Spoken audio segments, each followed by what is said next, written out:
How's it going, everybody? Welcome back to the channel. Hope you're keeping well. Hope you're keeping fresh. And now I know the news broke out earlier on this morning at around 12 o'clock, but I'm late to the party as I always am to do these sort of things, so I'm just going to say it anyway. Milos Kerkez has completed his Liverpool transfer from Bournemouth for a rumoured fee of £40 million on a 5-year contract. The worst kept secret for the last 6 months, you'd have to say. It's taken a while to get done, but thankfully it's gotten over the line. There was a bit of a hold up yesterday over certain things, but I think that was all being rectified by now. Basically, the club put out a statement here. I'll just read out a bit of it. He said, Liverpool FC have completed the signing of Milos Kerkez from AFC Bournemouth. The left back has undergone a medical and agreed a long-term contract with the Premier League champions at the AXA Training Centre. Kerkez becomes the Reds' newest addition of the summer and swiftly follows the announcement of the Florian Wirtz's arrival last Friday. Speaking on LiverpoolFC.com, in an exclusive first interview, the Hungarian international said, "I'm really happy. It's a real honour for me, a privilege to come and play for one of the biggest clubs in the world, the biggest club in England. I'm just really happy and excited. After this, I'll go home in my hometown and enjoy a few days, and then I can't really wait to come back and put in a training kit and start to train and prepare for the upcoming season." Kerkez makes the move. It was a lovely statement that he made, and Kerkez makes the move to Anfield after 2 impressive seasons in England with Bournemouth, for whom he scored 74 appearances, scored 2 goals, and registered 8 assists. The 21-year-old's career began with the Hungarian side ETO FC Yoya. That's pronounced in Hungarian. Before he earned the switch to AC Milan in 2021, he then joined AZ Alkmaar in the middle of the 2021-2022 season, in which he would appear 57 times during his year-and-a-half stint in Holland. He's been capped 23 times with the Hungarian national team. He also got his debut against Germany in September 2022. He also played in the European Championships last summer with Hungary and Germany as well, which wasn't the best of tournaments for them, let's be honest, but him along with a few players stood out for them. He's been shortlisted as Young Player of the Year for the PFA. He's also a finalist for the Golden Boy 2023. Definitely one of the best young backs in the world of football, if you could put him behind the likes of, say, Nuno Mendes and whatnot. But really excited he's here. Really absolutely amazing. I'm really a big fan of his. He was the best left back in the Premier League by a mile last season. And I think going getting him now, well, Andy Robertson's got 1 year left on his contract, and he is seen as the long-term successor for him and a long-term replacement for him. Now, I'm not going to knock Robbo down. Robbo's been exceptional for Liverpool the last 8 or so years, but I think his race is kind of ran now at this stage. And we'll get on to Robbo now in a bit, but I'm really happy to see Kerkez here. He'll fit very well into the Arne Slot system. Along with him and Frimpong as attacking fullbacks, and they are capable of defending back when they need to also.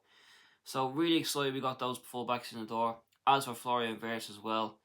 And we're not done yet. We're definitely not going to be done yet. There's a lot of players that probably will be leaving. Harvey Elliott, I'll be very sad to see him go out of all of them, even though I felt he should have gotten more game time than he did last season. But I think maybe it's for the best that he moves on. There's no doubt he'll have a queue of clubs chasing him and wanting his signature after the European Championships in Slovakia for the under-21s English team. So Nunez is definitely on his way out for sure. Napoli are preparing a bid as we speak. He wants the Napoli move. From what I can tell, he doesn't want to go to Saudi Arabia, which is fine. That's fair enough. Said other players as well being linked to move away. Diaz apparently wants out.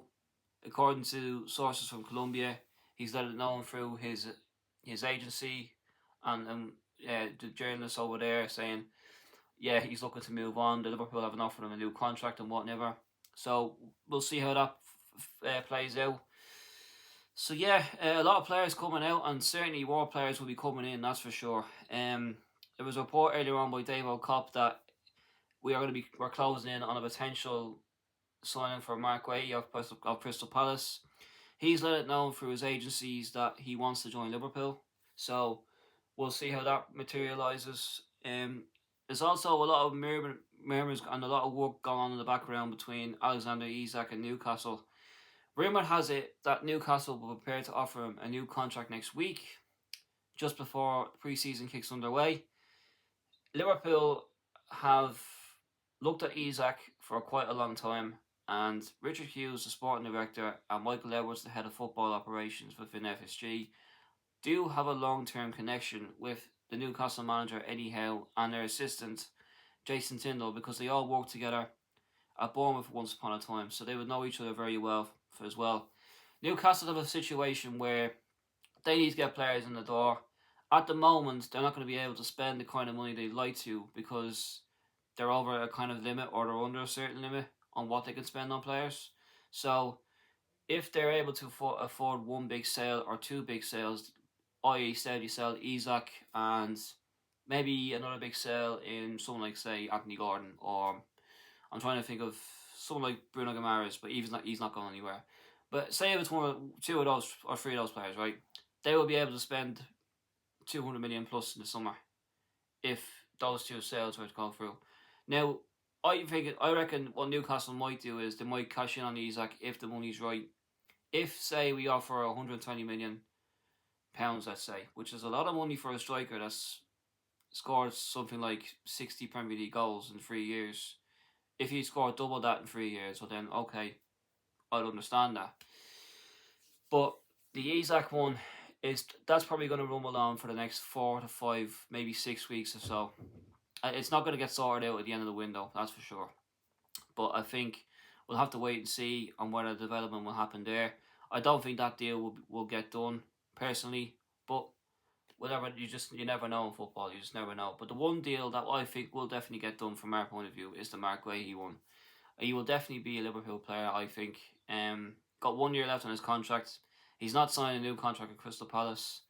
Steve Parish is known to be a tough negotiator, similar to what Daniel Levy is at Tottenham. So he will try and get a good fee for him on his last 12 months. So, like he did with Michael Olise when Chelsea activated the release clause, but he had him sign a new deal with a bigger release clause, and 12 months later went to Bayern Munich for 60 million. So, it worked out well for Palace in the end, because they were able to recruit the players they did get, and they went on to win an FA Cup as well. So that's what a good club does, really, when they know they want to sell their best players at a good asset and invest in these gems, which they have been doing for a long time as well. So, Palace are a well-run club as well, and they don't really want to be ripped off in any way.